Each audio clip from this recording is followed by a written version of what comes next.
Welcome to Brave Healer Productions. It's time to experience what's possible.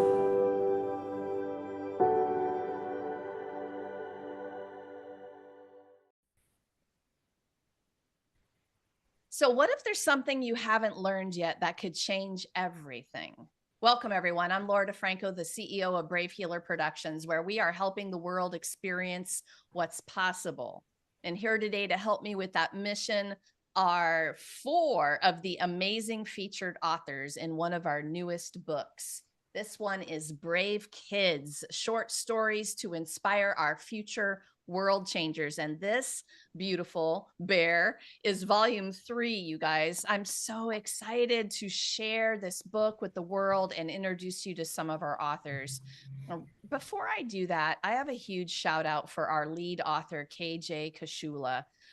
Kelly is our Brave Kids Books director and the lead author of this amazing award-winning series of short stories for kids.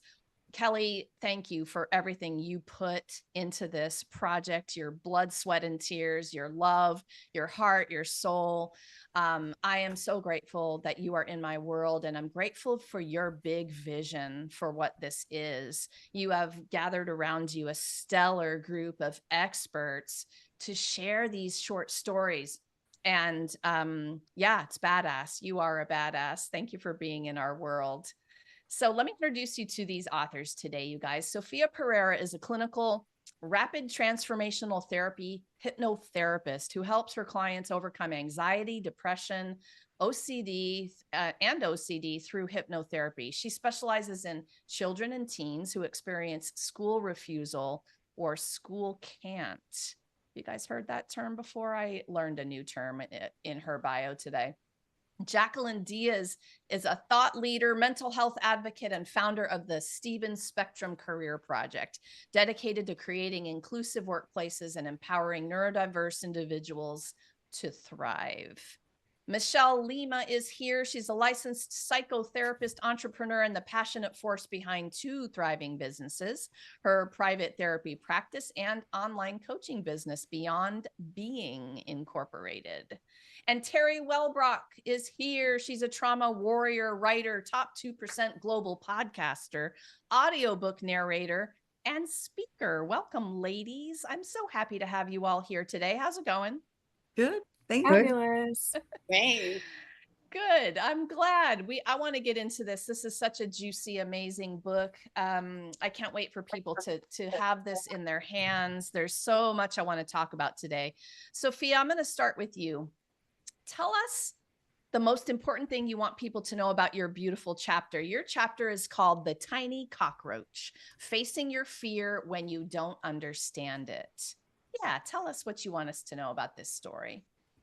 So this beautiful story is about how everybody has a little cockroach, like that I like to say, in your head. And this little cockroach, most of the times, is the one feeding you negativity. And if you understand that it's not you, and you can pull yourself aside from it and allow yourself to know, okay, it's not me, it's this cockroach, and I can do this, and it's just feeding me fear. Um, you're going to have your power back. You get your power back by knowing that it's not me, it's the cockroach. And I have my power back and I can get on with my life. So I love this that you made it the cockroach. I mean, in a lot of ways, I've tried to sort of label it in a funny, interesting way. We've called it the inner critic. We've called it the inner critter, which gets closer to the cockroach. But why a cockroach, Sophia? Because they're just something you can always think of. And it's something you don't want, it's something you don't like. And they don't want it, then you learn that's like, no, it's that pesky little thing. And I don't want it. And I want it out of my life. And I'm going to kick you out of my brain. Oh, poor cockroaches, you guys. They definitely have a bad rap, don't they? Okay, so Sophia, one more thing about fear, because this is really important. This is big potatoes topics for everybody, not just kids, you guys. Like this Right. book is a gift to the adults, the parents, the grandparents, the teachers, the mentors who read it. Honestly, you're going to have some ahas, and you're going to connect with your own inner child through these stories. They're brilliant, ladies. Brilliant, brilliant, brilliant. But fear is a big one for me, because I feel like it's been this lifelong journey of I don't know, dealing with it. And for me, the reframe was when I realized it was a feeling in my body and I was making it mean extra stuff. What else do you want to tell us about that? So that what you just said turns into a looping thought. So by acknowledging that it is a cockroach, that it's just something in your head, if you let it go, that thought will give you a feeling. From that feeling, you get an action, and then you're going to continue to go on, and you're going to be stuck. And when you separate yourself and actually catch it, like to the adults, we would always say, just a thought, it's just a thought. But how is a child or a teenager going to understand it's a thought?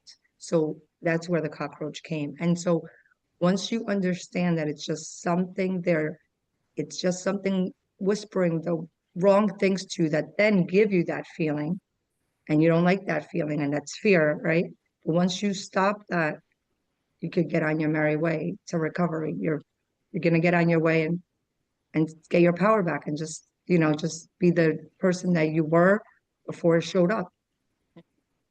Yeah, brilliant. Sophia, thank you for saying Thank yes you. to this project, and thanks for being here today. Thank you. Jacqueline, for you, the same question about your chapter, Aiden and the Colors of Luminaria. Tell us the most important thing you want us to know about this story. Well, the main subject of the story is acceptance, and not only for people to accept other people, but self-acceptance. And in the story, the boy is very different from everybody else. And later on in the story, as it develops, he accepts himself, and the others accept him as well. And that's where, the happily ever after, quote unquote, comes in, right? And the what inspired me to write the story is because my nephew, he's older now, he's 27, but he's autistic, and I saw the struggles that he went through life, right? On being different, and asking himself, why is he so different? Asking himself, asking us what he can do to be just like everybody else. And we really didn't have the answers, because back then autism was just something that was just rarely known, and there wasn't a lot of um, resources that were given to our family.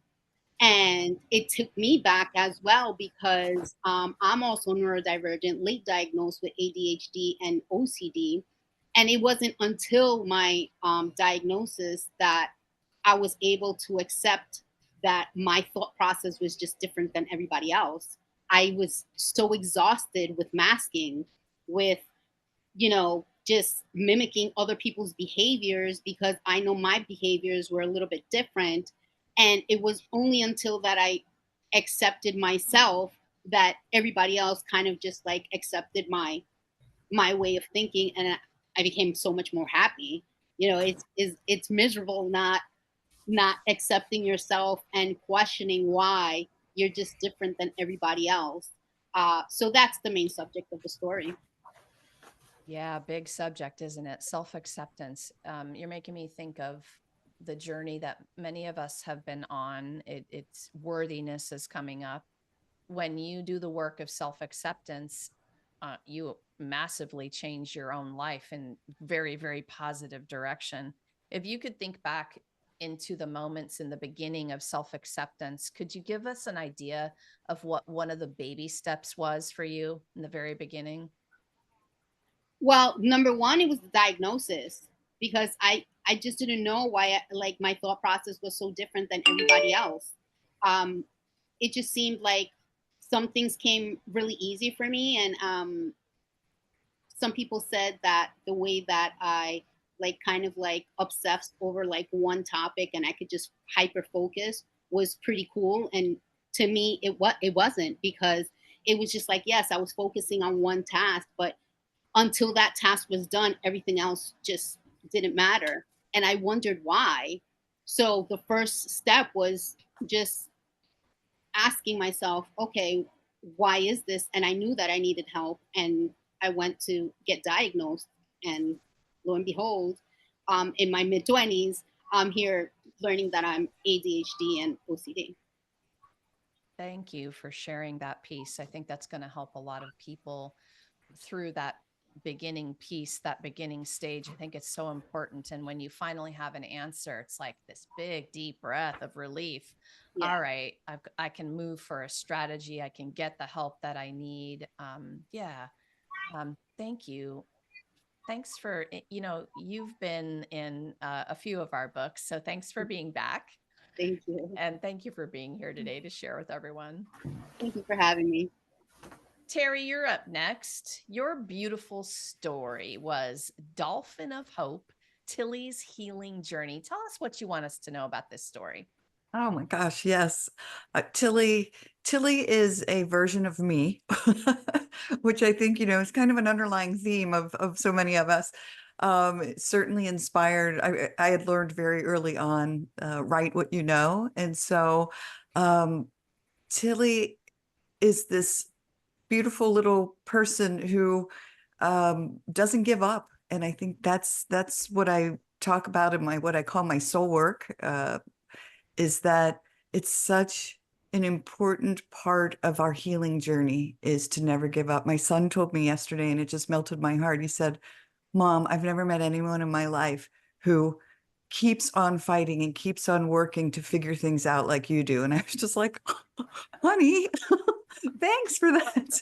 Because, that's what it is. And so that was Tilly, even though I'm not going to give the story away, things didn't turn out the way she wanted at first. She kept believing in that faith component. So yeah. Oh my gosh, you did a good job, Mom. Thanks. I think that hit everyone's heart just now, that little report from your son. How awesome. Yeah. So, I think everybody wakes up in a particular day. It's not going the way they want. There's the feelings of, oh, I'm done. I just can't do it anymore, or whatever, So I'm going to ask you a similar question as I did Jacqueline. Like, when you figured out how to not give up, there were things you did. Give us a baby step when you were working that out. Well, what's the awareness there that you want people to know about? Yeah, I think, on my healing journey, I stepped onto the healing path in 2013. And I similarly, it's that recognition, it's that taking pause to say, okay, like I've been struggling with the same thing. I had severe panic attacks for 25 years, not realizing that my early life trauma had had such a profound impact on my adult life. And so it was taking pause and to honor myself. I tell people all the time, like, honor your needs. Everybody's journey is different. We're all on our own paths. But if you can just take that pause and just ask yourself, what is it that I need in this moment? What is it that I need? And that's when I finally, finally said, all right, kiddo, like, you've got to go, you've got to get some help. And that's when I was led to EMDR therapy, which is eye movement desensitization and reprocessing, a very big, long name for this. But that shifted everything. Like that changed. It took 4 years of that therapy, but it really, really made a profound impact. But I honored where I was on my journey and finally listened to what I needed.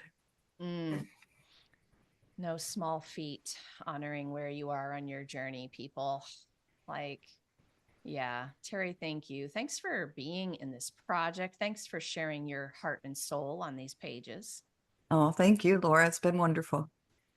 Michelle, how about you? Let's see. This beautiful story is called Starlight Seeker, A Tale of Strength Among the Stars. What do you want us to know about this story of yours? Well, first, I want to say that I have chills from all three of you. So I just want to give you all a shout out because I'm just like loving all of this. But I would say the biggest thing that I want everybody to know about my chapter is that first, it's a love letter to my son. So the main character is my son. And I wanted every child who ever felt underestimated or unseen, that they're not fragile and that they have power, and that you can do hard things. And not only for all of the kiddos, but for the adults too, that I wanted to kind of shift and have a moment where any adult, any parent could really see themselves in the story as well. And so, a little bit more on that. My inspiration, obviously, is my son, and his incredible journey. He's 2.5, and he was actually born at 25 weeks. And so, I took the strength and the bravery that he has endured in the last 2.5 years of his life, and everything that, I have and my husband has had to deal with as well. So I kind of wrapped all of that into the story about this miraculous boy who was just able to overcome all of these challenges and do something he wanted to do to show the world that he could do anything. So I want to go back to you can do hard things for a minute. I think this message to ourselves, to our friends, to our inner circle, the people we love and care about, is important. And what does that mean to you? Give us a little more on that. So, coming from my experience, my son fought for his life, and it was an experience that I never thought that I would be a part of, and it's the hardest thing that I have ever had to do in my entire life from start to finish, and it's not even over yet.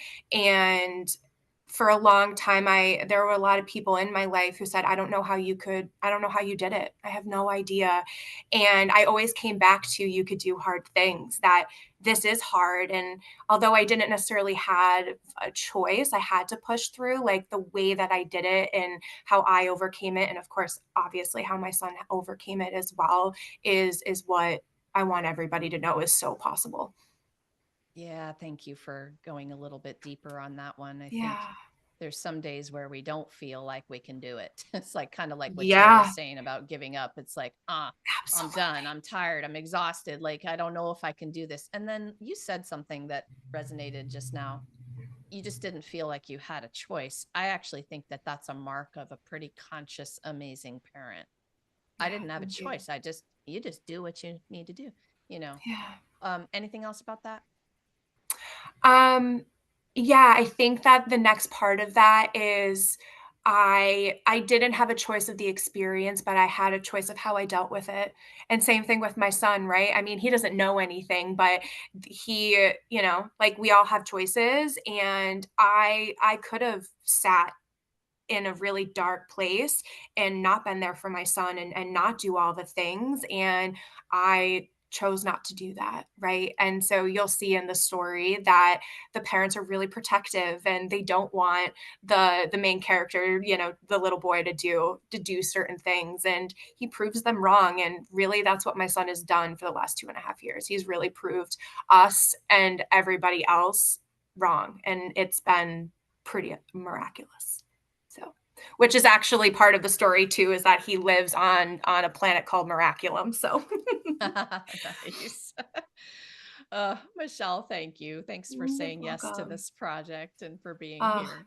It's been so wonderful to be a part of it. Thank you so much. So, a big thank you to all four of you. This is quite a thing, writing for kids. And if some of you may have done it before, maybe not. I know Kelly was instrumental in kind of holding your hands and bringing you through the process.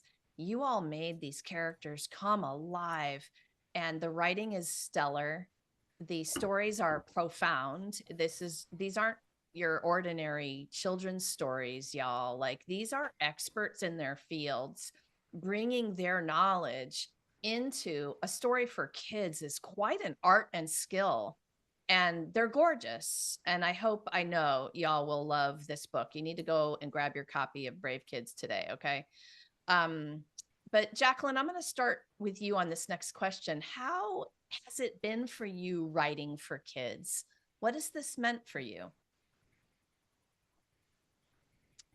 Well, it was fun, but it was a tough journey, because writing for kids is not the same as my process writing for the other books that I've been featured in. The other books that I was featured in, I wrote more on, this was my experience, but the audience, like, I was writing towards an adult audience that I knew could relate with, someone out there could relate with me of what I was going through. And the words, you have to have a play with words, but when it comes to writing for children, you have to capture their attention another way. There has to be like some rhythm, some kind of music in the background, let's say, right? That captures them and says like, hey, I'm going to keep reading this. And everything has to come alive. It has to jump off the page. And it's very difficult to do that just with words. And not only that, you're limited with the amount of words that you can use. It can't be endless, right? Because then you have like thousands of pages trying to, so you have to have the conversations come out, but they can't be long, lengthy conversations. The wording has to appeal to children as well. So it is difficult, but at the same time, it makes you grow, because sometimes we forget that we used to be those kids. So it brings that kid back inside you, and brings back the memories of the struggles that you went through, and the struggles that you saw your peers go through. And it is healing, in a way, and especially writing about kids accepting other kids, and then kids accepting themselves. It is really healing to write about, because even though I went through that stage of self-acceptance, there's times that I forget. And a lot of those times are the one where we go dark. So bringing, keeping me grounded, a story like this, writing a story like this just keeps me grounded. Thank you, Jacqueline.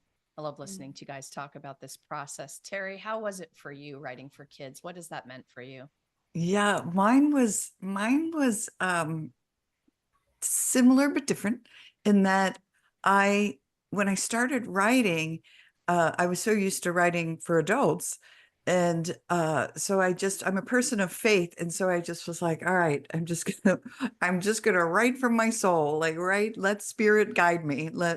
And so I did. And when I kind of fell into that, all of a sudden, and I've never written a children's song in my life. Like I've never, all of a sudden these like little songs started coming into my head. And so it became part of the story. They were like little poems that became part of Tilly and how she communicated to animals and so forth.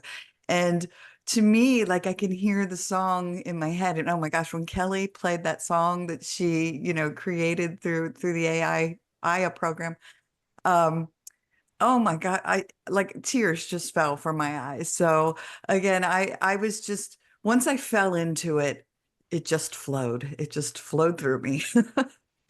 I love that. Yeah, you had some help. You channeled through that place that is connected, and I don't know. Somebody had our back with this book, y'all. Like I keep saying, it's just other level, and I do mean it. And when you open it up, it's a book of writing, of chapters. But when you guys open it up and you look at some of the details of this gorgeous spread illustrations that Kelly has done, and it's kind of like a Where's Waldo, like you're finding these characters, and then Terry's talking about some of the music that we've worked on, Kelly's worked on to produce that goes with it. Other level. I love it. I love it. I love it. Okay, Michelle, how about you for this question? Like, what's your process writing for kids been like for you? So I have, other than college papers, I have never written anything. So it was really challenging, but something that I've thought about doing, even though I have never been a writer. Now I can say that I am a writer and an author, so that's pretty cool. And honestly, I kind of feel the same way as Jacqueline, that like I haven't even written for adults, but there was something so powerful about writing to a child, the new generation, and giving them things at an earlier age that maybe none of us were able to get at their age. And that really just brought so much power to me to put my thoughts on a piece of paper. And then I also wanted to bring a little bit of me into it as well. My chapter is about space. I love space. I'm like, great, kids love space. So let me talk about space, right? Like I'm like, I don't know where I'm going to do this. And I really started from nothing. Like I had, other than my inspiration, I really had no idea what I was going to do. And by the end of it, I was really astonished at the ability from me just never really writing before. So there was a lot of ups and downs for sure. I love it. Don't you love surprising yourself? I Your do. badass self? Yeah. Yes. And now I'm like, ooh, I want to write other books. Like this is so fun. It is fun. The work is worth it. And I know you guys, I haven't written for kids yet. Like I do a lot of writing, and this is one place that I haven't dabbled. So I know the work that y'all put into this, and I'm grateful that you took that, seriously and really took it to another level of writing. It is what all of you have said so far. It's necessary to capture the attention of our kids and keep them moving in those stories. Sophia, how about you for this one? How has writing been for you? So this has always been my dream. I've always wanted to write for kids. And it's always been like in the back burner, just back there in the head, in the back of my head. But my kids kept on saying, when are you gonna do it? When are you gonna write about the cockroach? You talk about them all the time. So so I was like, okay, this is a great opportunity. So I was in a book, adult book before with you guys. And then Kelly reached out and she goes, oh my God, you work with kids. And I was like, oh my God, the cockroach is gonna come to life. And so and so it was really nice. I mean, it was really beautiful to learn how to write for kids, how many words you can't go over this, you can't do that. It was really amazing.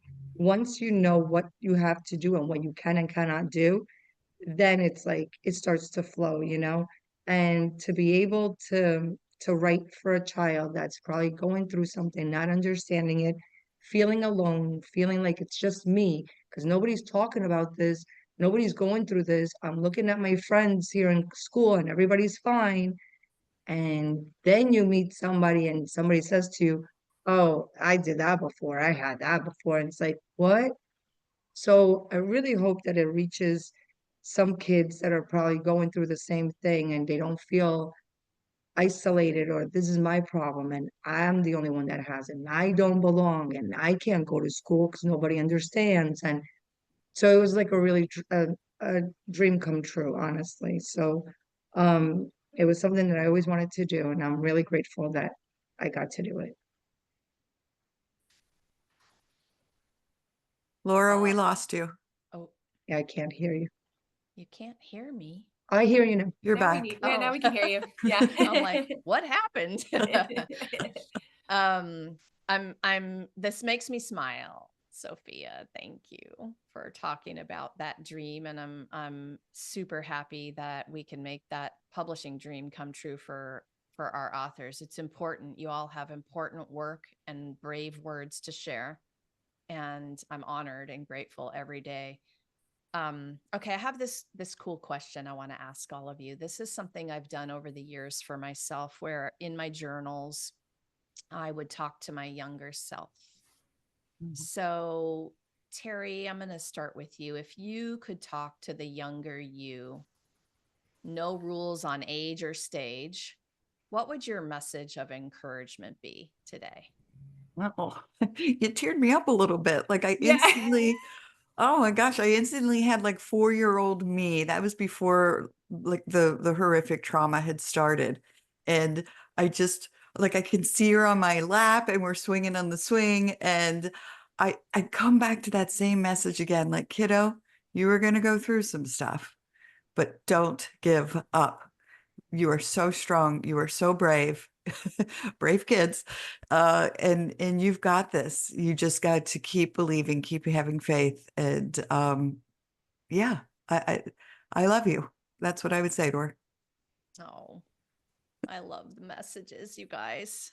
Yeah, we decided yesterday that I think we're gonna craft some t-shirts that say, I am a brave kid. I'll wear one. Right? Me So too, will I. me too. We're all kids walking around in bigger bodies at this point. So Yeah. Absolutely. Michelle, you're up next on this one. What would your Oh. message be to your younger self? No rules on age. No rules on age. Oh my goodness. I feel like this is such a deep question and so powerful. One of my fears as a child was always like I couldn't get through the hard things, right? Like kind of knowing, uh, death, loss, right? I mean, trauma, I'm all of the things that even as a teenager I knew were possible, and always feeling like I don't know how I'm going to get through that. I don't know how I'm going to get through that. And I just want to sit with my younger self and tell her that you are going to build that strength, and that your experiences are going to shape you into the person that you are, and that you're going to have everyone and anyone that you need as a support system around you, and to just believe that you will be able to get onto the other side of it. I love that powerful message. Thank you. Thank you. Sophia, what's yours? If you're talking to that younger self, what would you say today? I would tell, it's kind of emotional, It but I would is. tell my younger self to put myself first, because I was always able to do everything for anybody. I would move mountains if I needed to, but I would never do that for me. I was never the one.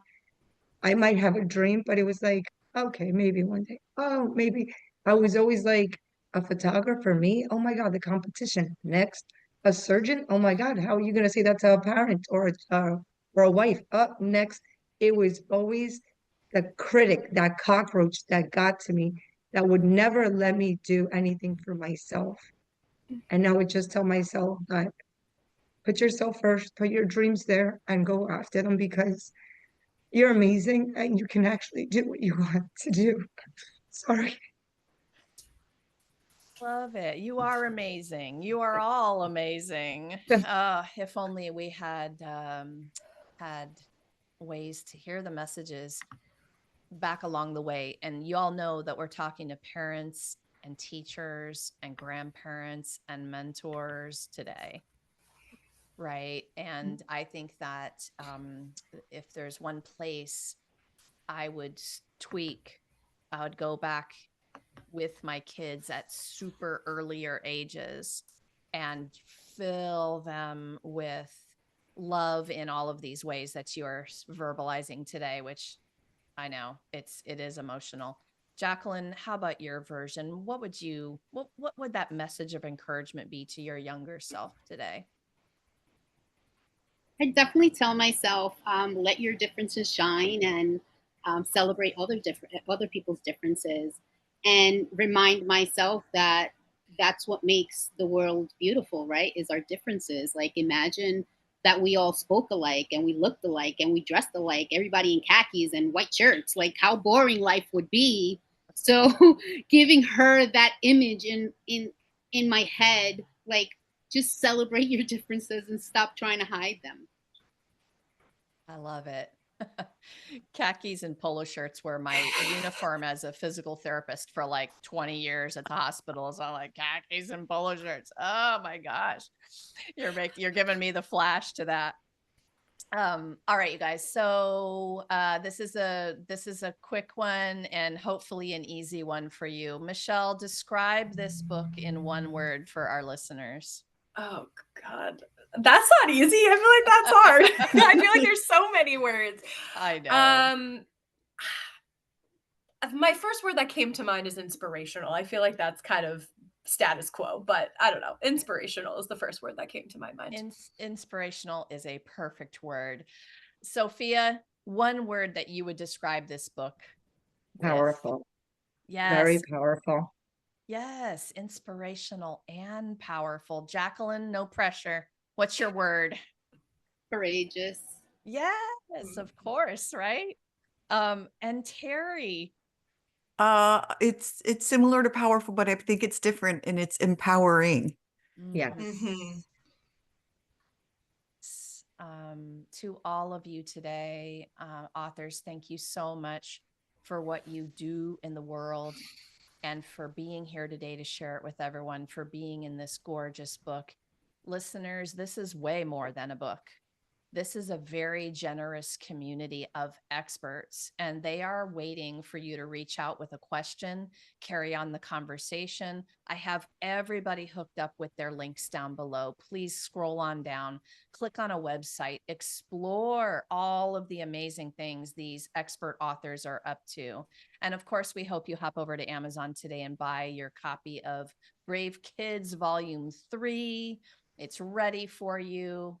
Lastly, today, everyone, remember your words change the world when you're brave enough to share them. So it is time to be brave. See you next time, everyone.